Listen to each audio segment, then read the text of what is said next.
or start something of my own. A lot of you want to be entrepreneurs. A lot of you want to, just start from 9 to 5. You're not even sure. You're not sure of the direction. How do I begin to know if what I studied is even eventually what I intend to do? How do I know? How am I sure? I studied computer science and accounting. I've basically not done anything in that regard.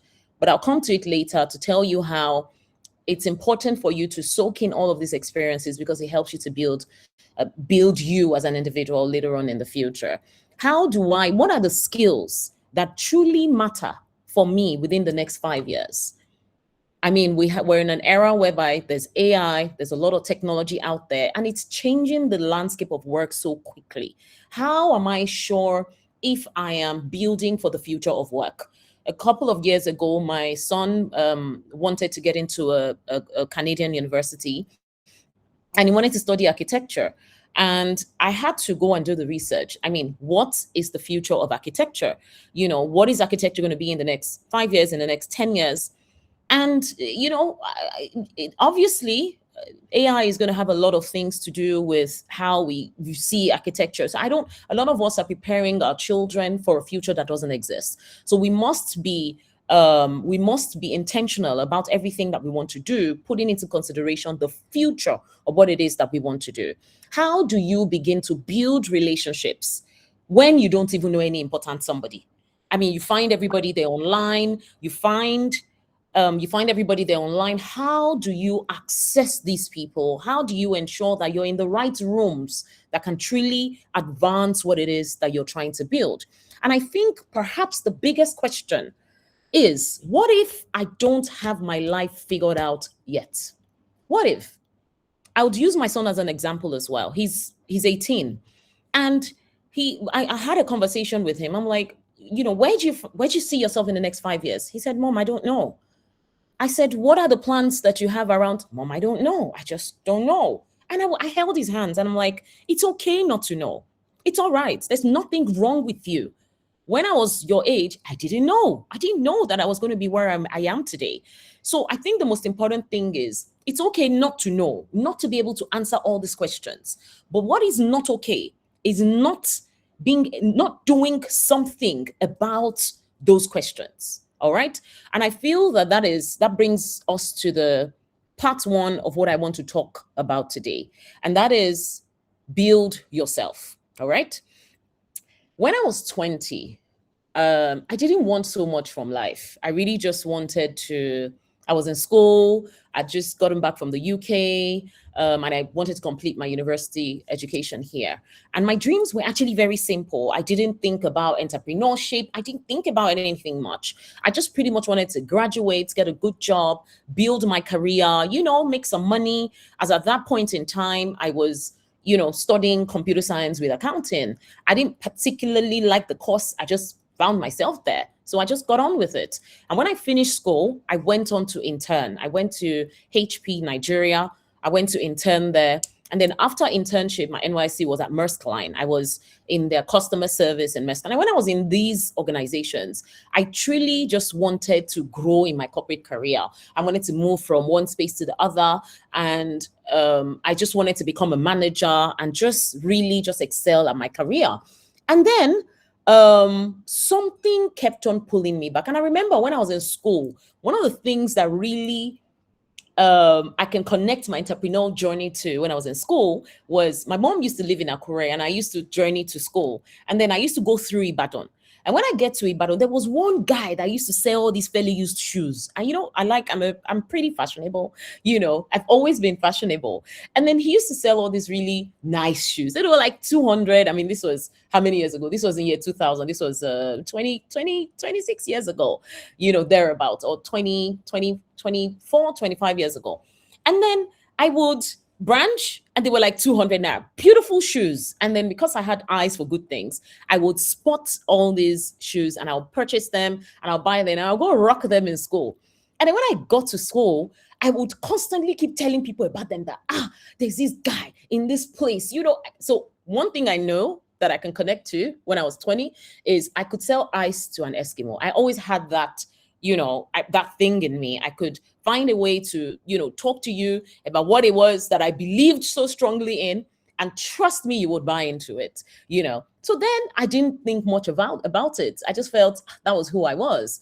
And then I would, I had a friend of mine then people now wanted it, and people were telling me, oh, buy it for me when you're coming, buy it for me when you're coming. And my friend just thought, let's collaborate and do this thing together now. Let's put 1,000 naira together. We'll buy like 6 or 7 or 8 pieces and we'll sell it. We'll make money and all of that. And that's how I started. And I sold these shoes. But it was just something by the side that I really loved. And, I would style people. I would, just wear it up for them and all of that. And as I carried on doing that, like I said, I would spot an opportunity. I found out that I could easily spot an opportunity and make something out of it. And then almost 20 years later or 26 years later, those same instincts still show up in the way I work. All right. So the first thing I want us to look into is to pay attention to yourself. You may not know where exactly you're going, like I said earlier, but there are clues. You would be able to pick some of those clues. What are you naturally good at? What do people always come to you for? What kind of problems do you enjoy solving? What is it that keeps you interested? Do you understand? What have you tried that has made you think, I think I'm actually very good at this? Because I feel that some of the mistakes that we can make at this stage is to become so obsessed with finding that perfect career, and then you stop paying attention to the evidence that your own life is already giving you. So I think it's very important for us to soak in as many information, as many skills and all that is around us. Now, I also feel that it's important for you to try things. Open your mind into work, internship, volunteering. And that's why I love what the foundation is doing. Start something small. Test, fail. Trust me, it's not failure. It's learnings. It's not failure, it is learnings. Allow yourself to change your mind. This is the time. All right. What you're doing is you are collecting information about yourself that you do not even know that you need. Try it all. Be expansive. All right. This is a phase where you begin to understand what you're good at, what you're not good at, if your circumstances and where you are allows you. All right. What interests you? What are those things that you are interested in? What are the kinds of problems that you enjoy solving? I have a son that is 14 years old. He is a problem solver. There's nothing that you find in the house that he cannot solve. That's who he is. So I'm not surprised when he says he wants to study computer and software engineering. I'm like, okay, you're going to be solving a lot of problems there. What kind of environments do you need to be in that can bring out the best in you? And particularly for those of you going into tourism and hospitality, I mean, your industry is so broad: hotels, tourism, food, guest experience, events, operations. You have sales, you have technology, entrepreneurship, and the degree that you have may, tell us the industry you studied, but it does not automatically tell us the problem that you will spend your entire career solving. So you need to pay attention to the part of the industry that naturally pulls you in. All right. And trust me, this title may not be clear yet, and it's okay. It's all right. The clues you would have started finding some of the clues, even though it's not clear, but pay attention to those clues. And there's something I want to talk about while I'm talking about career and all of that. It is multidimensionality. I am very multidimensional. And I think that this is something that we truly need to unpack. I've met a lot of youths that are skilled. They love hospitality. You also love technology. You're interested in food. You're also interested in creating content. Like, you're just all over the place. You want to do a lot of things. You find out that you can do a lot of things. And at times, you find yourself in a confused state because everybody around you is telling you you're a jack of all trades, you're a master of none. Pick one thing. What are you exceptionally good at? Trust me, that's the way I started. All right. I don't think that you necessarily have to pick something that you're good at. What I think you need to do is to ensure that you build structure around what it is that you do. Being interested in so many things is not permission for you to be scattered. All right. And you don't have to solve for it now. Like I said, this is all going to build you into where you're going in the future. So the question is, what is the thread? What is that thing, all right, that is in the middle of everything that you love to do? All right. When I look at my own journey, I've worked across different sectors. I started as an event person. I started as a decorator. That's what I started to do 20 years ago. All right. And with time, I transitioned into government programs. I transitioned into food. And I'm going to tell you how I transitioned and how I was able to find my thread to anchor me. And then, of course, there's something about women. And of course, we talk about business. And now we're having conversations around the creative economy and all of that. Now, on the surface, those things that I do can look completely different. All right. But when I look closely and I delve deep into what I do, the same instincts keep showing up. And which is, I build, I'm a builder. I solve problems. I connect people, ideas, and opportunities. I turn things into structure. That is the thread. And so I don't want you to rush yourself into one title. You perhaps we're not made to fit into one box. And it's okay. There's nothing wrong with you. There's nothing wrong with you. What is your anchor? What is it that I'm becoming genuinely excellent at? Where is my thread? What are those things that keeps repeating themselves across everything that you are interested in? What belongs now? And what is it that you're doing that can wait for the future? These are very important questions you need to constantly be asking yourself in the journey of your life. It's not a one-day thing.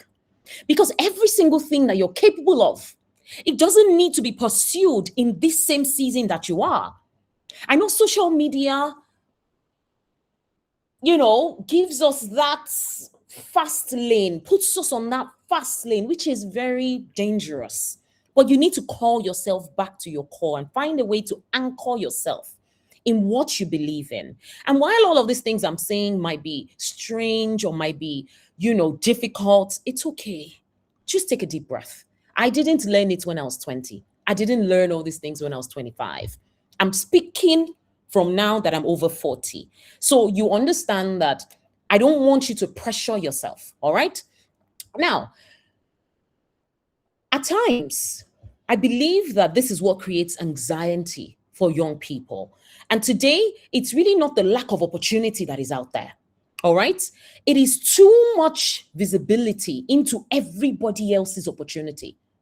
And I think I touched base on that earlier. You see somebody that, has a startup, all right? And you see another person creating content. You see another of those lifestyle bloggers, traveling, building content around all of that. Find another person there in tech. Someone else is launching a restaurant at the age of 16. Someone else is saying, there's this thing, we're making money online. And suddenly within yourself, you begin to feel behind, that in the sense that these are some of the things that ideally you should do within the next 5 years. But because everybody around you seems to be doing it, you suddenly begin to think that there is something wrong with you.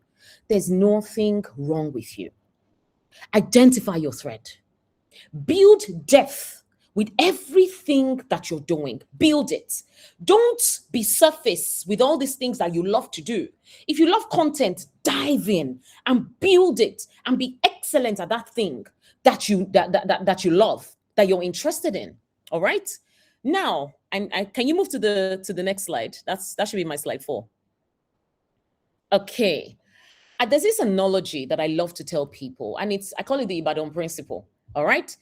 Your direction does not mean that you have your entire life all figured out. It doesn't mean that you have it all figured out. Sometimes I believe that you just need enough direction to take the next intelligent step. And what I'm saying is, imagine if you were traveling to Ibadan at night, and this is how I see life. And this is how I've lived my life. Imagine if you're going to Ibadan at night and all that is in your mind is you are going to Ibadan. You don't know how you're going to get to Ibadan. You do not know, you can't see Ibadan from Lagos, right? You cannot find that entire road ahead. I'm sitting in a living room now. I can see the wall of the living room right ahead of me. But when you're traveling in the journey of life, you really cannot see the end of it. All right. Now, the only thing that you can see when you're traveling to Ibadan is the portion of where your headlights would illuminate. That's most probably the next 10 meters.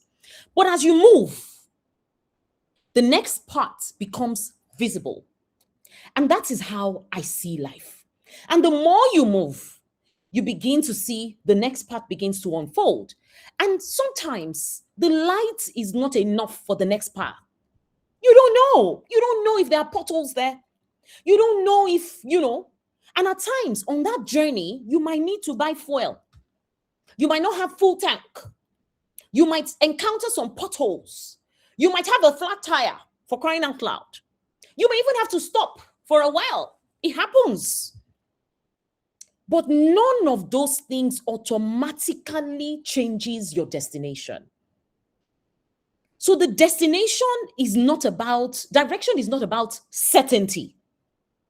Direction simply means you knowing enough for where you are trying to go to make the next decision for what is next. And the more you move, the more your exposure changes. The more you move in the right direction. How do you know what the right direction is? That's something else we need to talk about, But the more you move, the more your exposure changes. The more your capacity builds.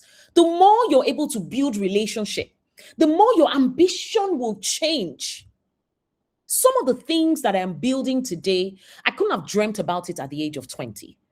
It's not because they were impossible. I find people at 20 building things that I'm building today. But guess what? I don't care. That's their own trajectory. This is my own trajectory. And I need to respect that this is my own journey. Even if it's going to take me 40 years to build, it is my journey. I'm not in competition with anybody but myself. I always just want to be the better version of who I was yesterday. That's all that matters. So I just simply hadn't become the woman who could see them yet. So it's not to say that these things were not there, but I wasn't ready. I hadn't built the capacity enough to see who I was going to be. And that's okay.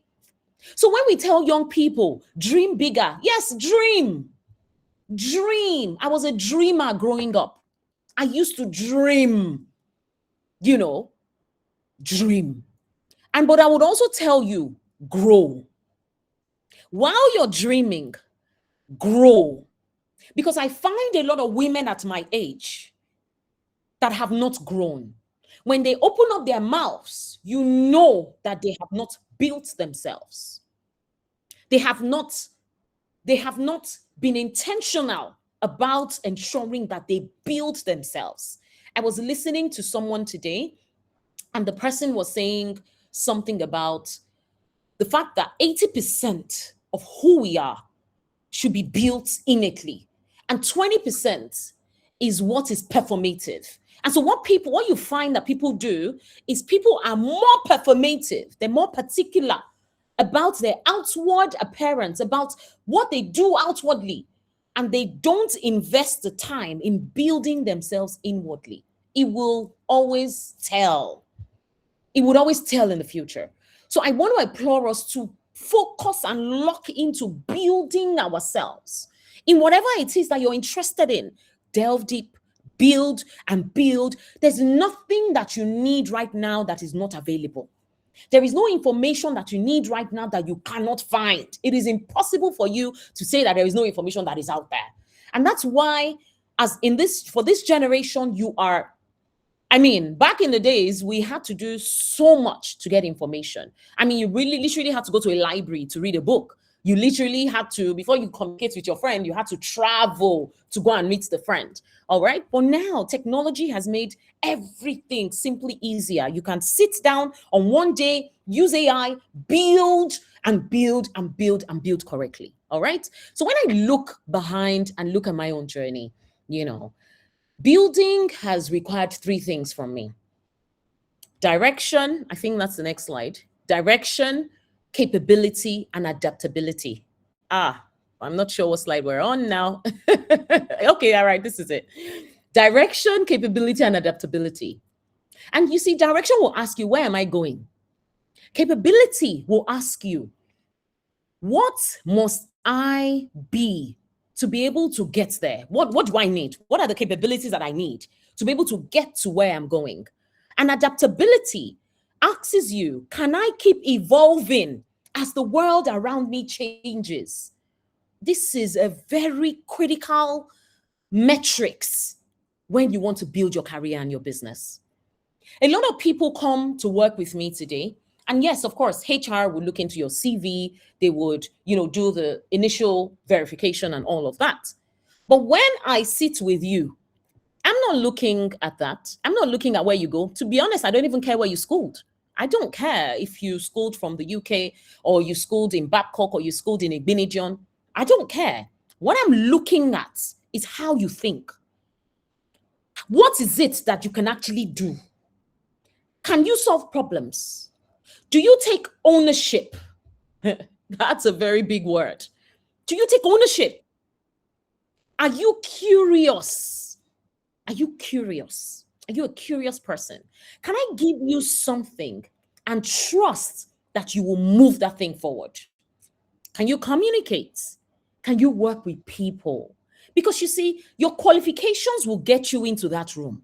But you see, the capabilities that you have determines what happens after you come into that room. I'm telling you. So the question for me is not simply, how do I get an opportunity? I'm talking about myself now. I also need to ask, if this opportunity came tomorrow, do I have the capability or enough to be ready for that opportunity? These are questions you need to ask yourself. So I think we'll move to slide 5 now. The stock market. I don't know. No, so it's about the stock market. All right. So while we wait for the slide to come up, I like to ask, and my team will tell you this. Yeah, that's the slide. I always ask people, I'm like, people buy stocks, we'll buy Golden Penny, you buy Zenith, there's a reason why you go and buy that stock.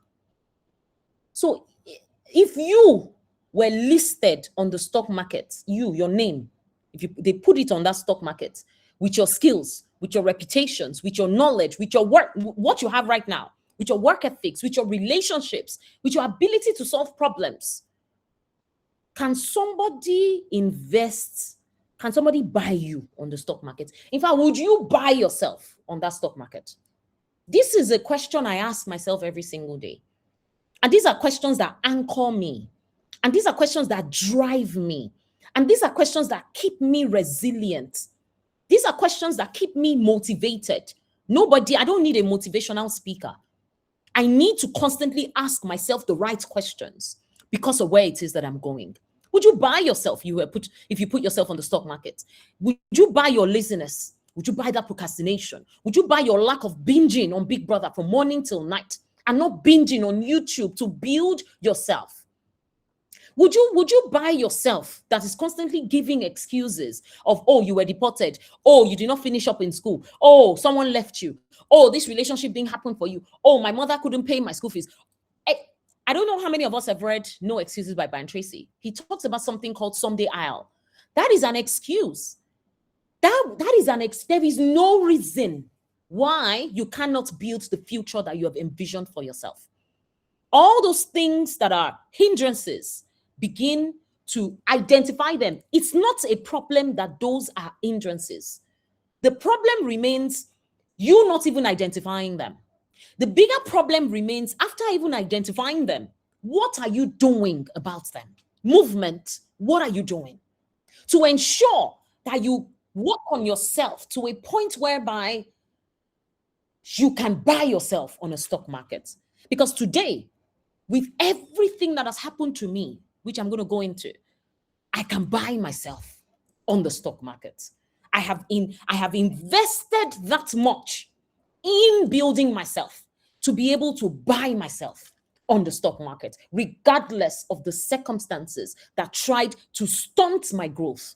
I found a way, by the grace of God, to move and push through all those circumstances. All right. And I'm going to carry on pushing through. It doesn't mean that I still don't encounter things that will stunt my growth. Every day I encounter things that intends to stunt my growth. But what I have is a mindset of I'm going to get to Ibadan. I don't know how I'm going to get to that Ibadan. But I think what I know is just that first 10 meters is okay. That first 10 meters, let us solve it. Let us firefight. Let us navigate. Let me read. Let me this. Let me that. When we get to the next bridge, we'll cross it. That mindset is important.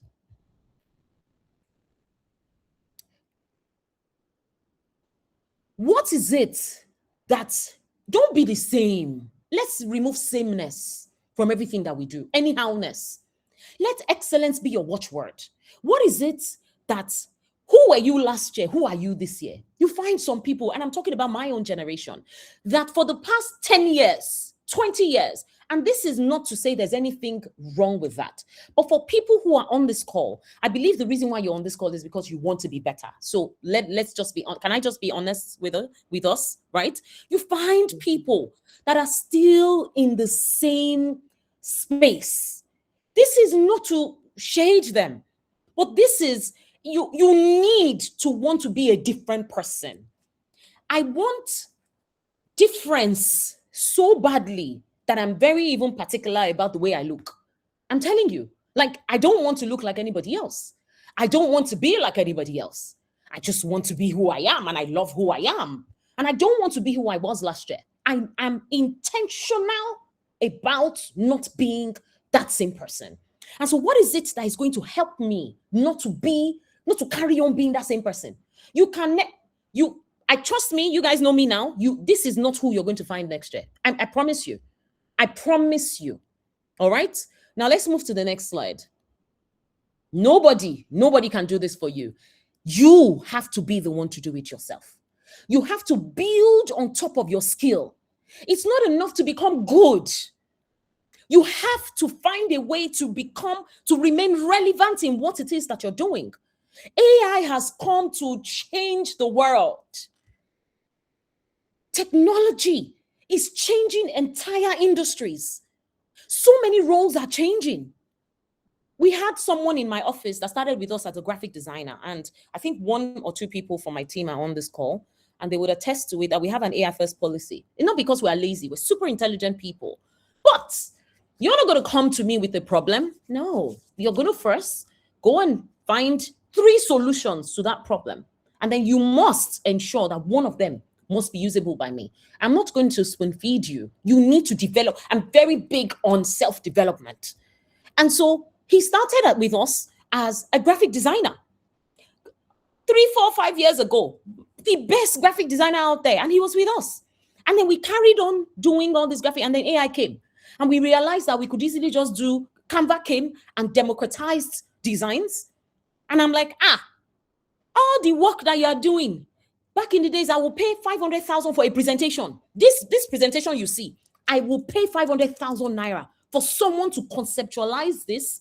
For me, I will first of all have a briefing with the person, and then the person will now, in fact, when I look back and I remember the kind of nonsense people used to do, in terms of the process to get something like this done, I'm like, things have really changed.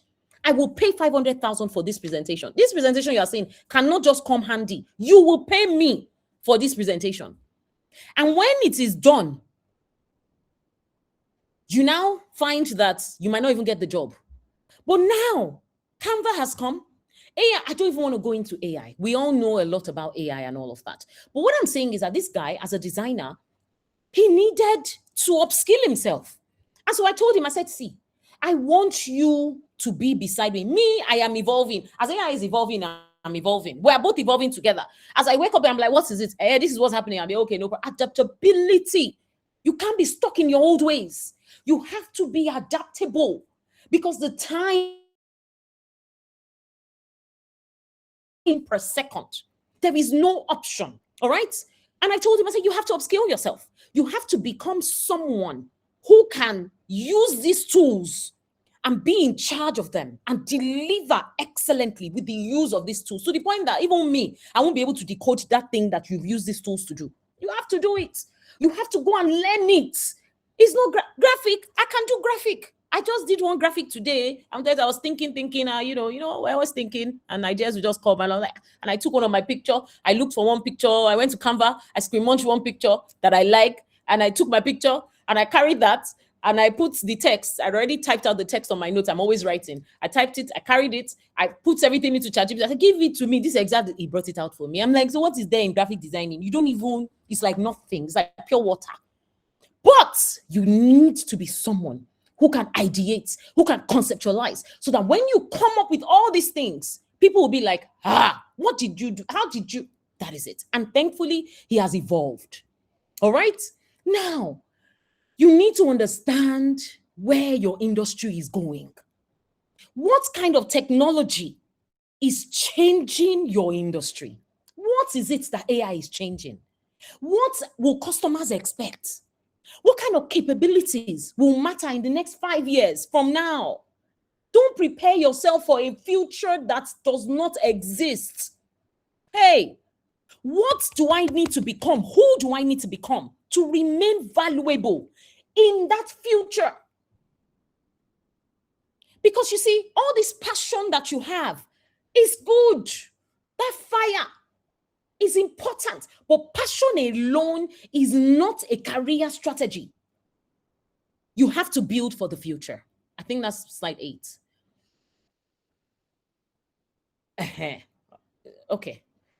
Recently, I found myself that I was constantly developing myself because of all the many businesses that I had. Because when you're doing multiple things, you have to build based on all those things, So I find out that, okay, I'm trying to solve for Culinara. What is it? What do I need to know? So it was real time. Knowledge for me has always been real time. What do I need? What do I need? I read about it. I research, I solve it. I build it. I move on. Firefighting, all of that.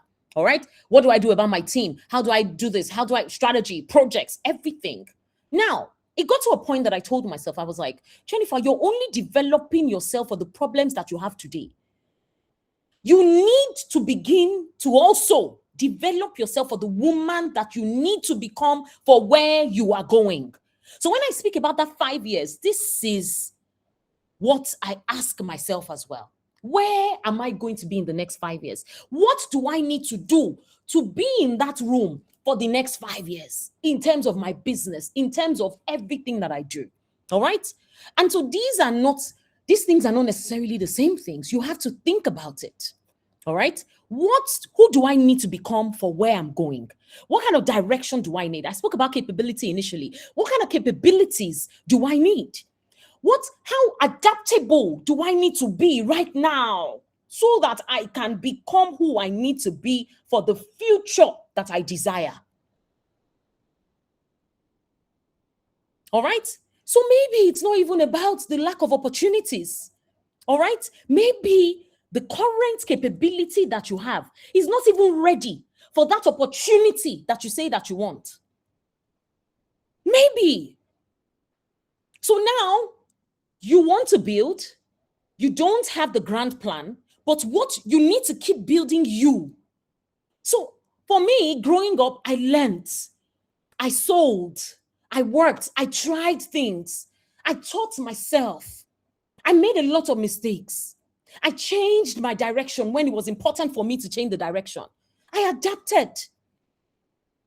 And about 23, I left that self-employment. All right. And I would love to tell you that I suddenly discovered my purpose because I left Maersk Line and HP. No, I left because I needed to survive. I left because part of it was an opportunity. One of the person I started my first business with had identified a problem. He said he had too much light in his area. Yes, he said the light was just too much and he wants to translate this light into money. And so he said he wanted to start selling ice block. Yes. And so this person was selling ice block, and then From there, he started supplying ice block to events. And then he realized that, how are they coming? How are they doing all these events like this? How come? And then he said he thought about it that he could add value. And then so at that point in time, we had met. And then he said, okay, you know what? Come and join me. Let's do events together. And that's how I started events at 23. And this was an engineer, but he pivoted into selling ice block. So that's why I say at times you might read something, but the layer of the fact that he read engineering helped him to build a business. All right. I mean, so many learnings from all of that. All right. And we started these events.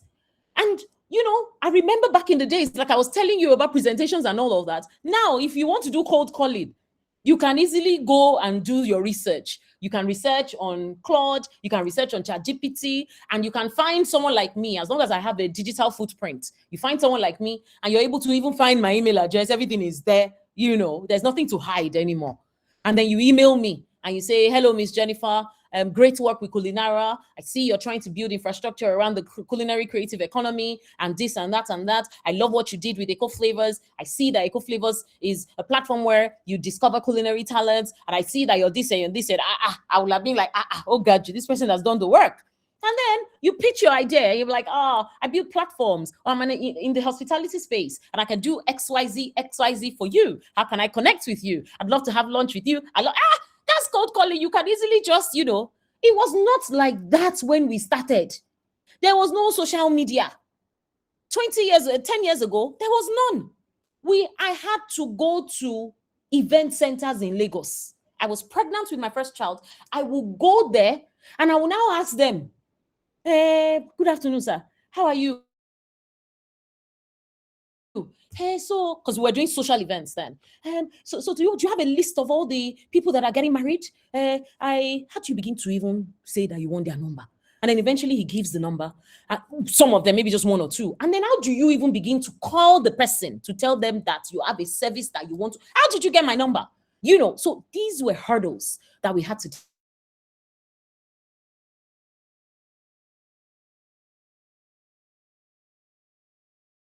started from selling shoes. I started that entrepreneurial mindset was already there. So of course, when I was given the part to play as a head of business development and all that, it wasn't like I went to school for it. I did a lot of research. I did a lot of reading. I did a lot of, to be able to fit into that role. And then of course, we became one of the top 5 events companies in Nigeria. And we were doing, at times in a weekend, we came up with a package, of course, came up with a package. And at times in a weekend, we could do like 10 events. And we carried on like that. But unfortunately, the business failed. Yes, the business failed.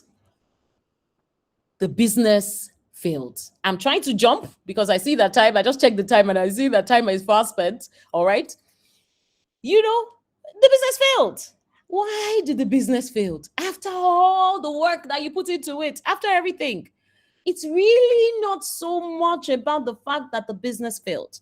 It's more about the fact that what learnings did you... Failure is not...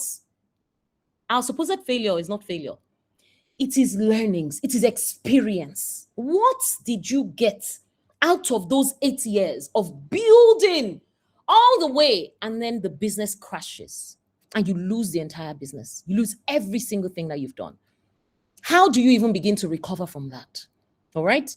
So for me, it was a life-changing moment, but it was also important for me to understand how to build differently.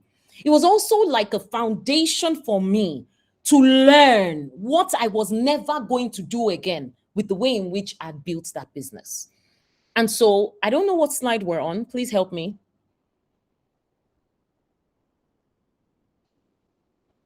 Is this it? All right. Problem, solution, value. I think I kind of like skipped through this because of time. All right. Okay, so I think, yes, I think I want to be on this slide now. Is this slide 15? Please let me know.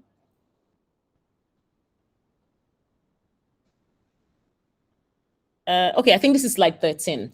So let's move to slide 15 because I see time has really, really, really gone. Okay, so I really want to touch on this. Okay, yeah. So for me, some of the things that I'd learned was not it was important for me to build relationships before I needed them. Okay. I digress. So when we failed, I restarted again, and then I started. It took a lot. It took a lot to move from that phase into even getting myself to a point whereby I wanted to start all over again. It was a shock to me. I was depressed for over a year. It took a lot.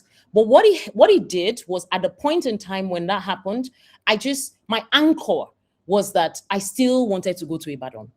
Even though I was frustrated, I was tired, I didn't know how to navigate. I didn't even know what to do that would be right. How do I know that this one I want to do now will be right? And I remember back then, a friend of mine had said, Jennifer, this is what you've always done. You've always done events. I said, no, I just don't want to do events, and I failed. But then I realized that everything I had was within me.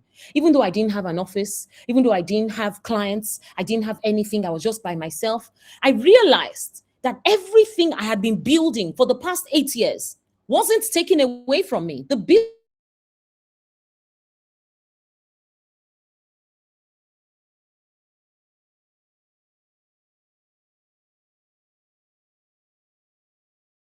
that into money and all of that, it was in me.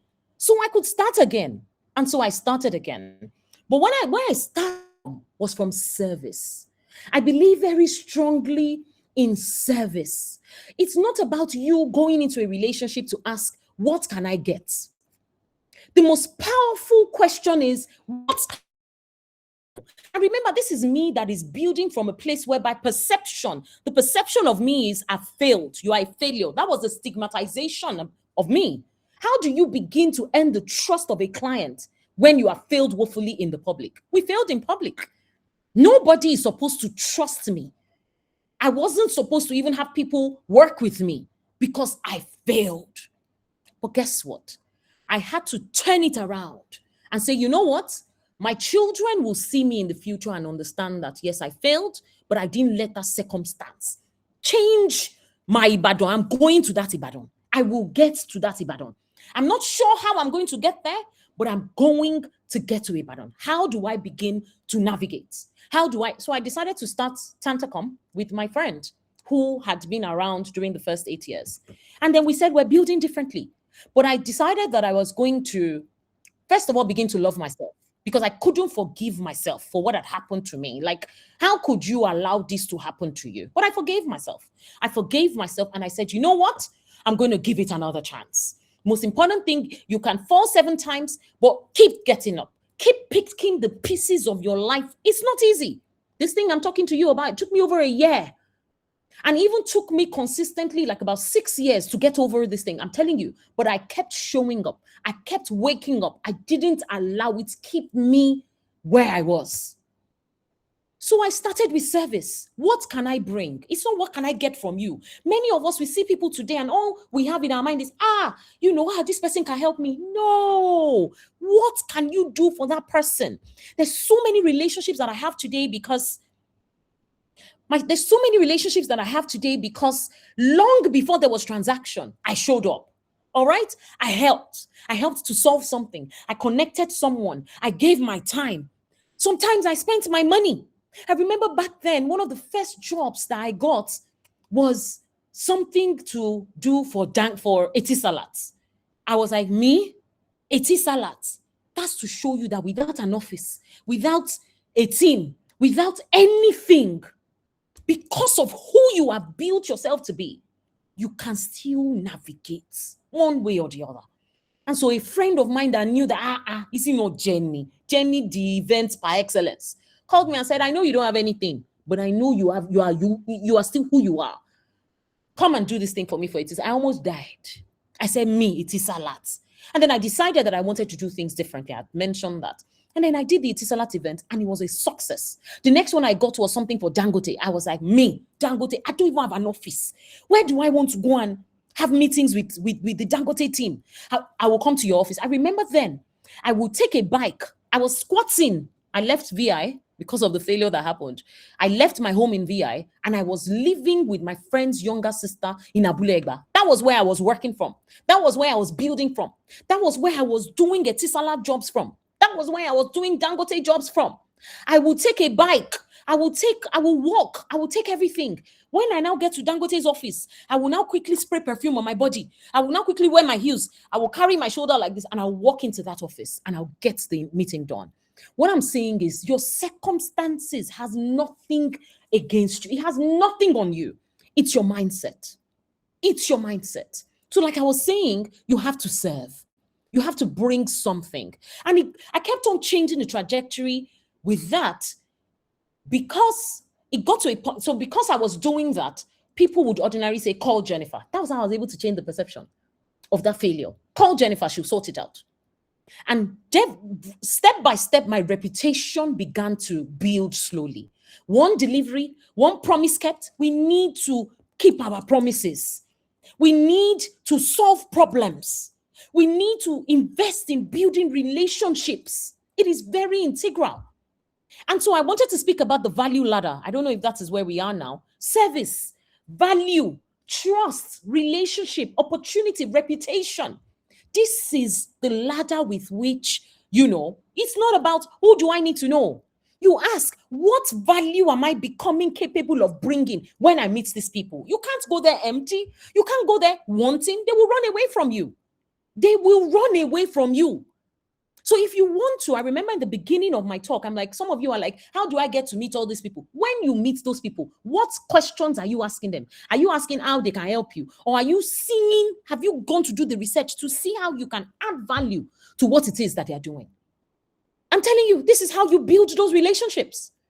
And so it is important that, we have, I don't know, how many minutes do I have left? Mr. Marvelous. I can't hear you. Go on, ma. I'm feeling you.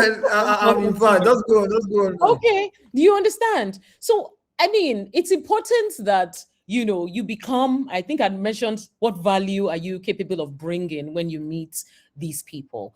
I mean, I think it's a very integral part of my growth. I'm telling you, that's how I met commissioners. That's how I sustained the relationship with them. That's how that's how I've built the network that I have. Jennifer will sort it out. Don't worry.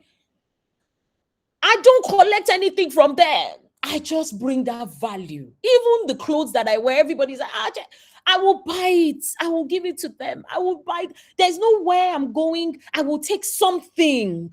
Don't behave like you are needy, even though I was needy when I was growing. But nobody will ever know. I will powder my face. I never looked like what I was going through.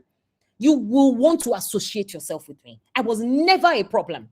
I will never ask you for urgent 2K. No, I will comport myself.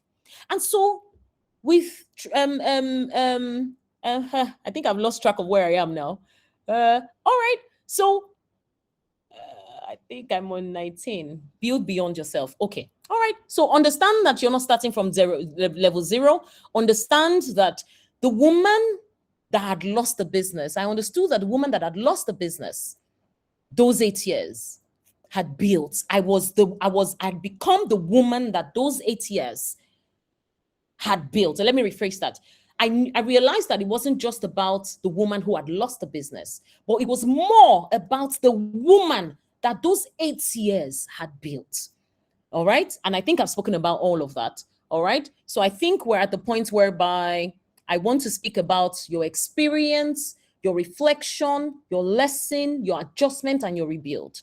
I know that time is far spent. I've tried to skip a lot of things, but I feel this conversation is important because some of the things that you will try might not work. Just the way my first business didn't work for me. All right. Just the way my first business was the foundation for me. All right. You may choose something today and you might discover that it is not right. It's okay. Forget about what anybody else is doing. You may start something and that thing fails. It's fine. You may be in the journey of your building and you get, yes, please start putting together your questions, please. You may be in the journey of what you're building and you may get rejected. It's okay. It's all right. Maybe that rejection is for you to just go and re-strategize. It's okay. Be positive. Be optimistic. The world is not against you. And it's okay to change direction. I read computer science and accounting. I changed direction and look at where I am today.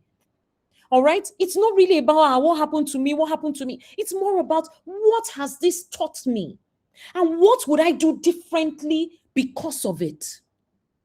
And so when I rebuilt, I'd spoken about, Tantacom, how I rebuilt it with my friend.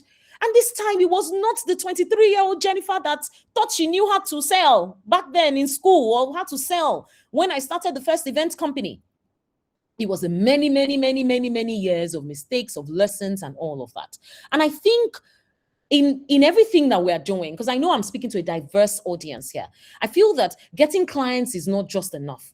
Being that talented person isn't just enough. Working hard at everything that you do is not just enough. Having that good product, you might be someone that is selling a product, is not just enough. Like, I have done all these things and I'd watched something that is commercially successful still end. All right. The most important questions that you need to be asking yourself is, how do we build together? How do we begin to develop people? How do we create accountability? How do we begin to build systems? How do we ensure that everything is not dependent on us? And that brings me to building yourself. I know that I'm not sure. I'm so sorry. The slides and all of that. Building yourself. All right. I'm going to breeze through now. All right. You built yourself. You've turned your potential into evidence through the work that you're currently doing now. But the harder question happens when your success begins to outgrow your personal capacity. Because there's a limit to what only you can do. There's a limit to how many calls that you can take. There's a limit to how many clients. And this is what we started experiencing in Tantacom.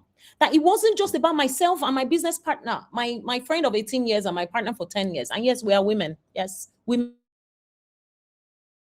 can collaborate. Yes, women can make things happen. Yes, okay.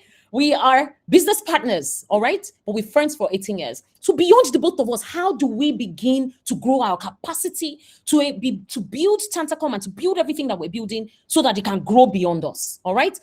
You can't manage all the clients yourself. How many decisions can you personally make yourself? How many problems would you be able to personally solve yourself? You need to be experts who have experts around them so that you're leading. You need to be an expert leading experts, because at some point, if everything is dependent on you, you will still limit, you'll be that ceiling to what it is that you've built. And so it is important for us to begin to build beyond ourselves. All right. I'm going to skip. So I'm going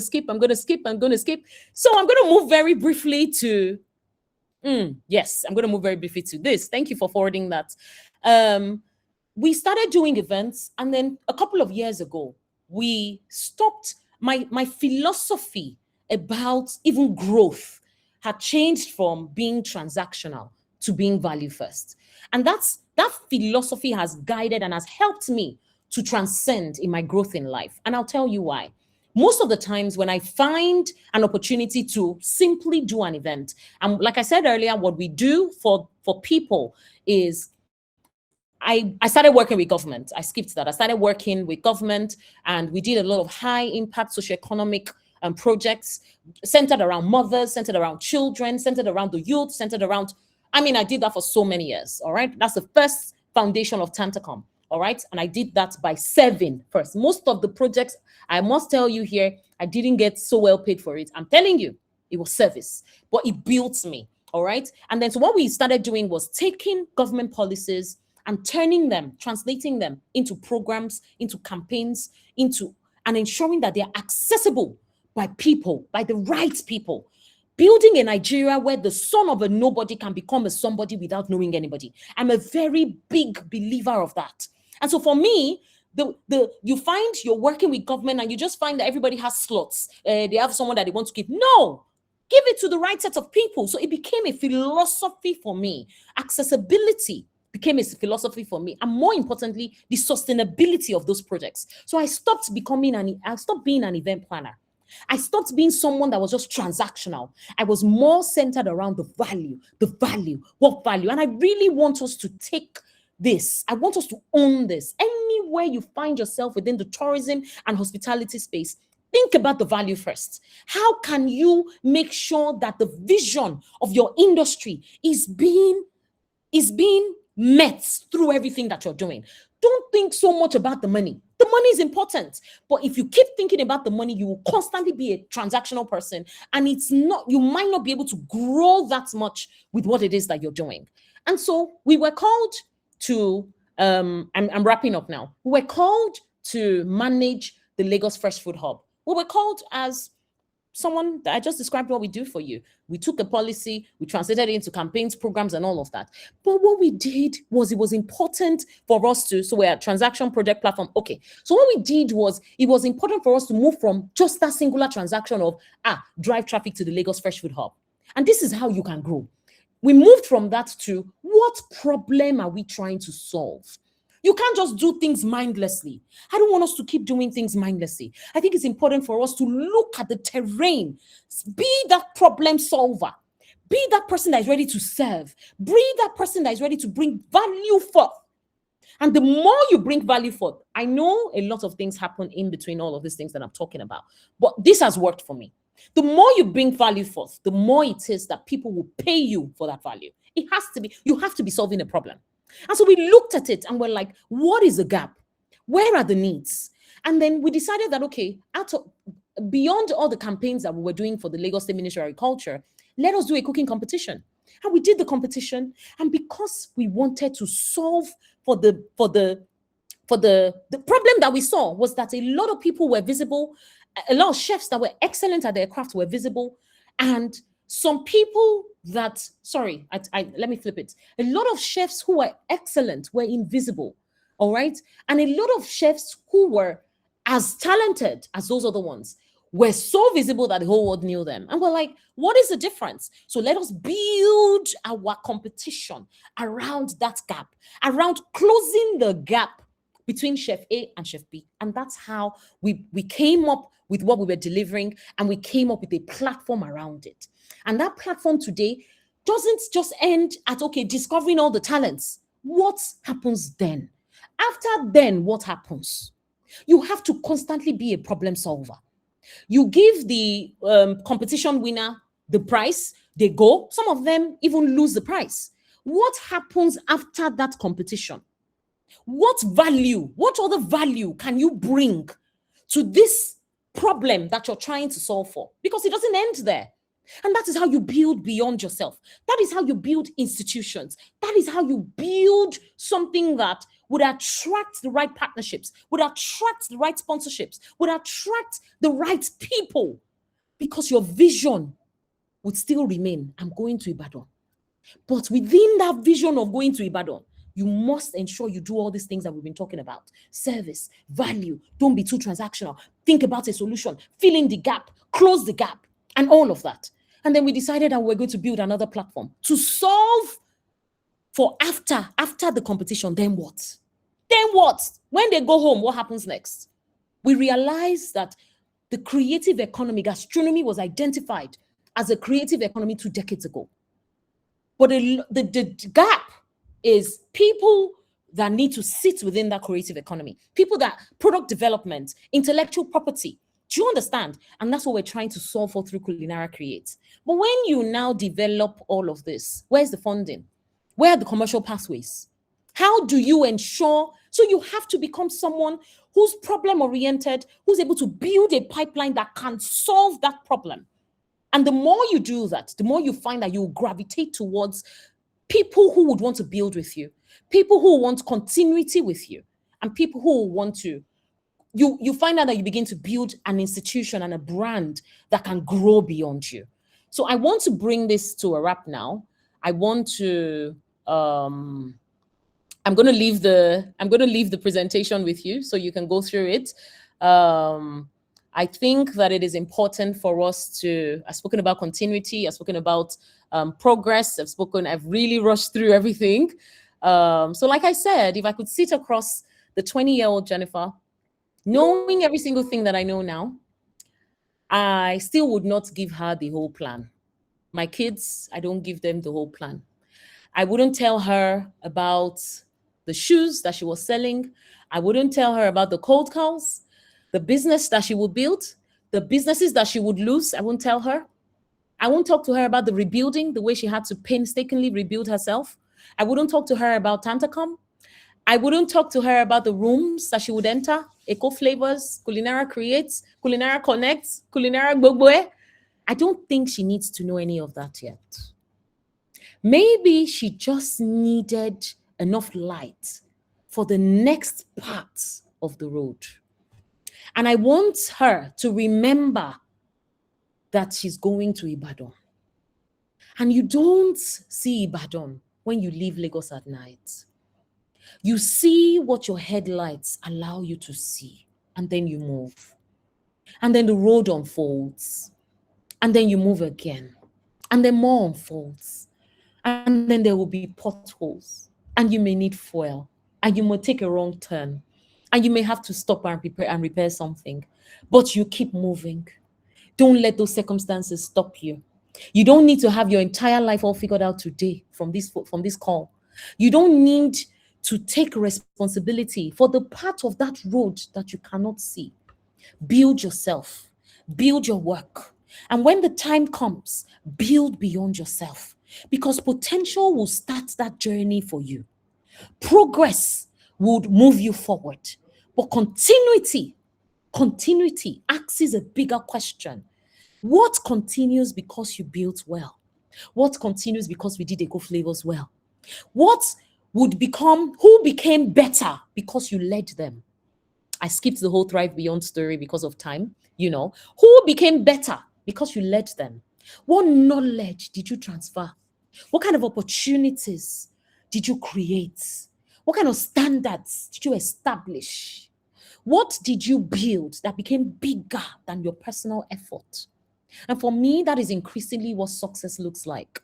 It's not simply what did Jennifer achieve, it's what did Jennifer help to make possible. That's what I want to be remembered from. That is what building architecture of continuity means to me. And perhaps 20 years from now, the most meaningful thing that people would say about what you have built won't be look at everything that they've achieved. Maybe it will be look at everything that continued because you were here. Thank you very much. Wow, thank you so much, Jennifer. Can you put a round of applause for Jennifer? Can I see your emoji? Can you celebrate Jennifer? Thank you so much. Okay, so I think there are one or two questions that I had seen. I'm not sure.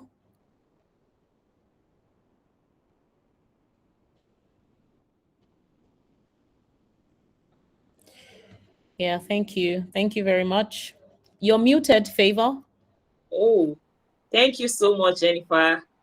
If you have any questions, kindly signify. It's time for questions and answers. If you have any questions. So there's Adedayo, Adegbite. Thank you. Adejayo, you can ask your Okay. question. Good afternoon, good afternoon, everybody. And thank you very much for this wonderful section we have from you. My question is that because I'm a 100 level student and I started working, started getting my experience from 100 level first semester because we're four that I want to have experience from our 100 level to 400 level. But my question is that how can I direct my paths, like my focus, and having more experience in terms of logistics and supply chain management? Because number one is that why I'm asking this question is that because I noticed that I'm good at relating with people in terms of marketing things and a lot of things like that because I'm good at marketing, but I don't know I'm going to relate it with logistics and supply chain management. And also, I'm the kind of person that also look for opportunity to gain our experience to build myself up from scratch or from 100 level. And also, I'm not really vibrant and strong like that, but I'm still trying to strive hard to become who I want to become in life. That's my question, man. Okay.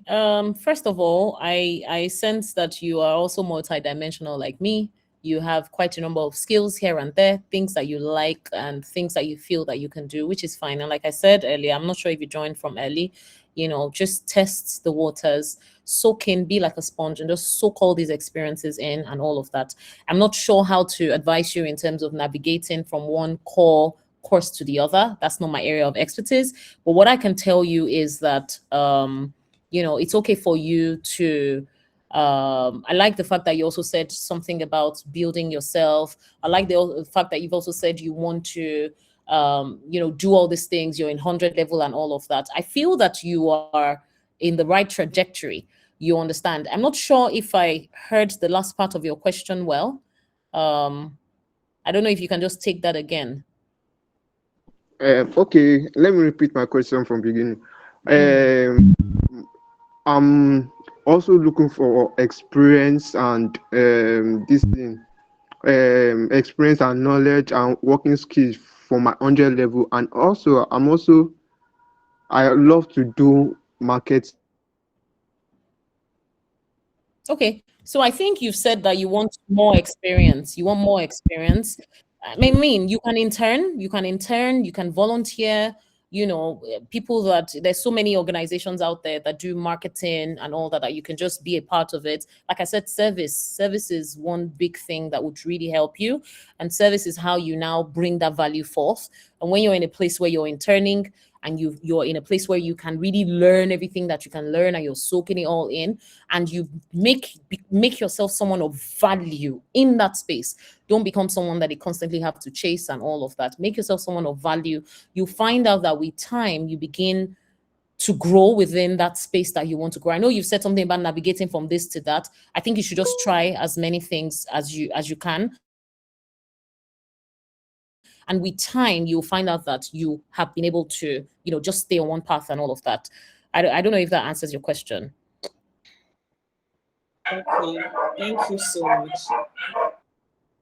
If you have any more questions, can you I think signify? someone else's hand is raised up. And then, sorry, to the last question, person, just I know you said you needed more knowledge in a certain specific area. Everything you need, you just go to YouTube, have conversations with people in that area, just keep expanding your mind. Just don't stop expanding your mind. Whatever it is that would give you that knowledge, just go for it. Google, research, all of that. Just immerse yourself in that thing that you truly want to be a part of.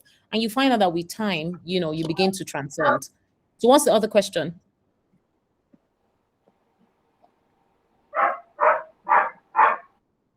I think Fumilayo has her hand up, and then Blessing as well. Okay, Fumilayo, yes, over to you. You can ask your question. All right. All right. Thank you, everyone. Good afternoon, ma. Thank you, ma, for sharing with us. All right. I sense my question in this part. I'm going to summarize it. Now, I'm someone that is multidimensional, and for a very long time, my career has been teaching in secondary school, teaching mathematics from basic 1 to basic 9. That is GSS 3 in Nigeria here.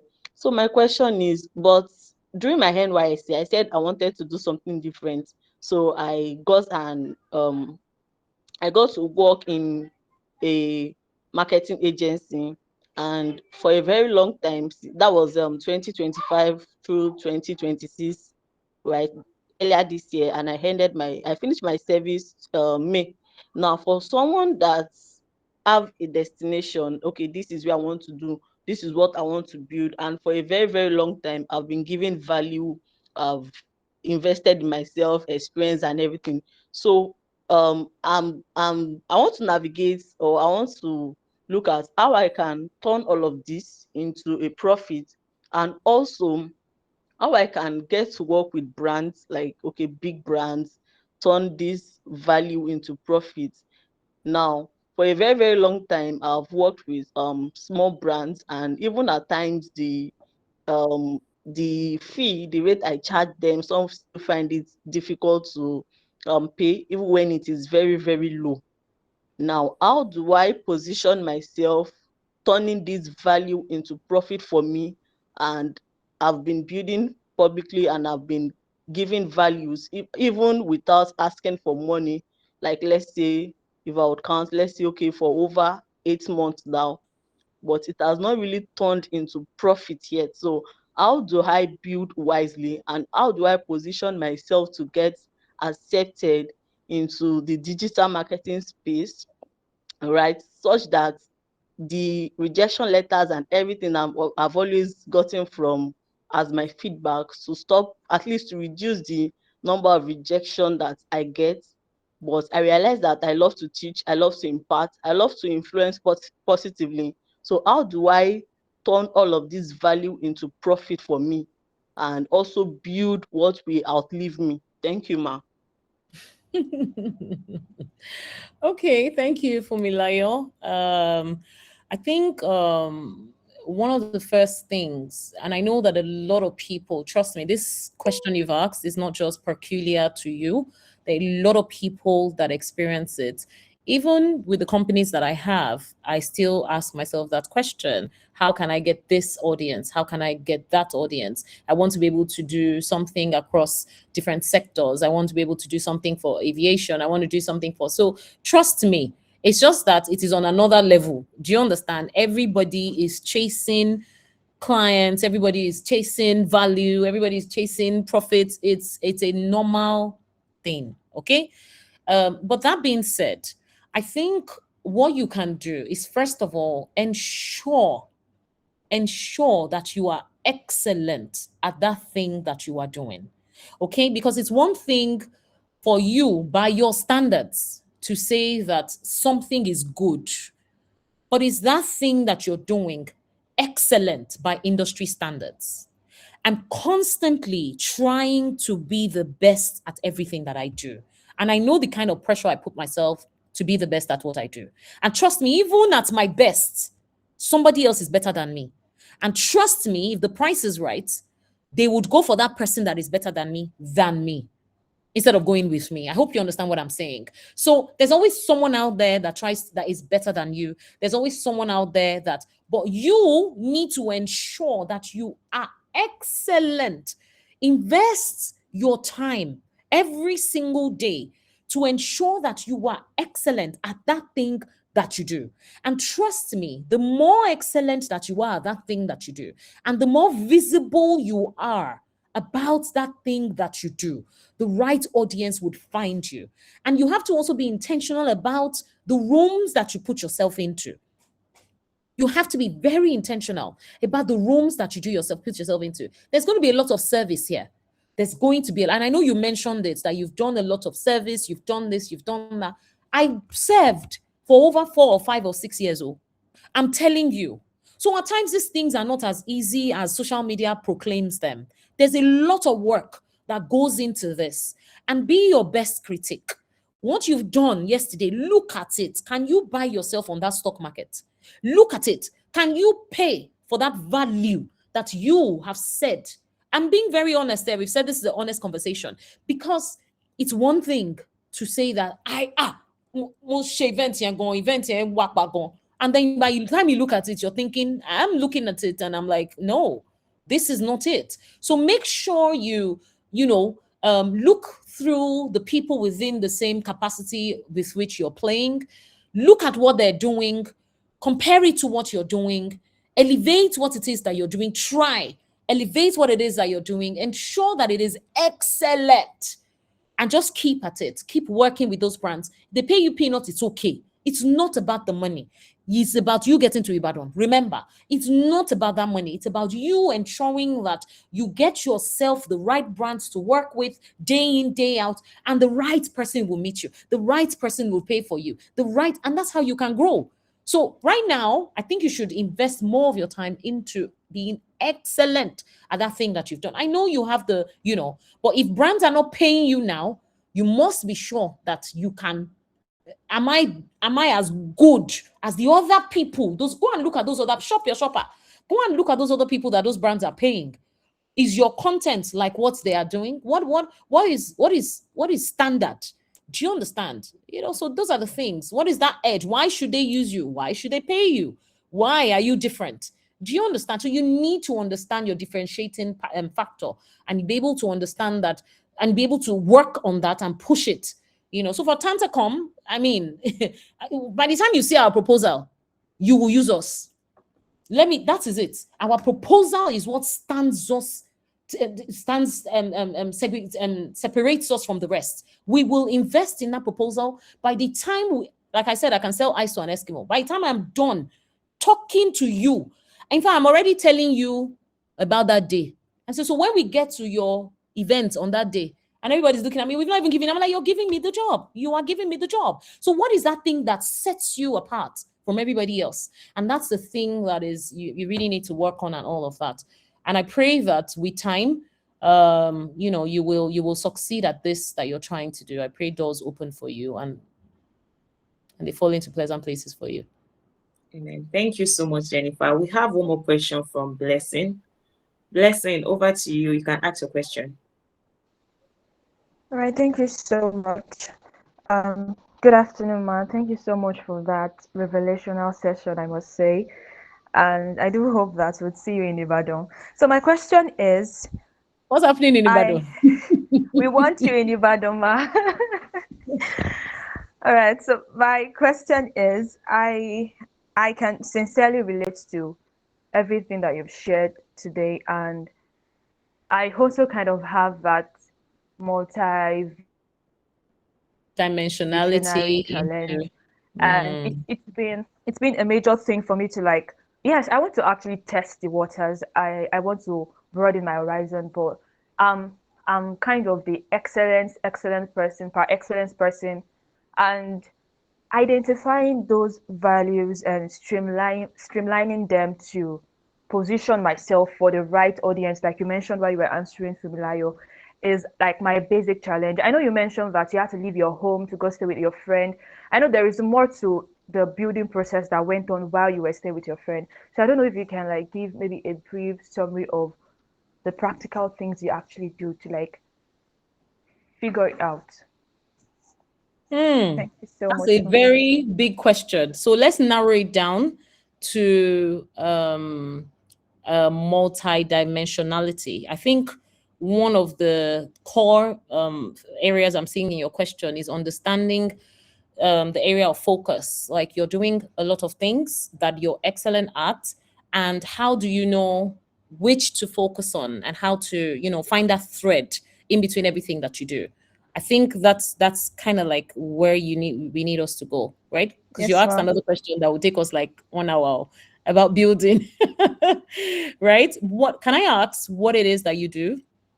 What are the multidimensional things that you do?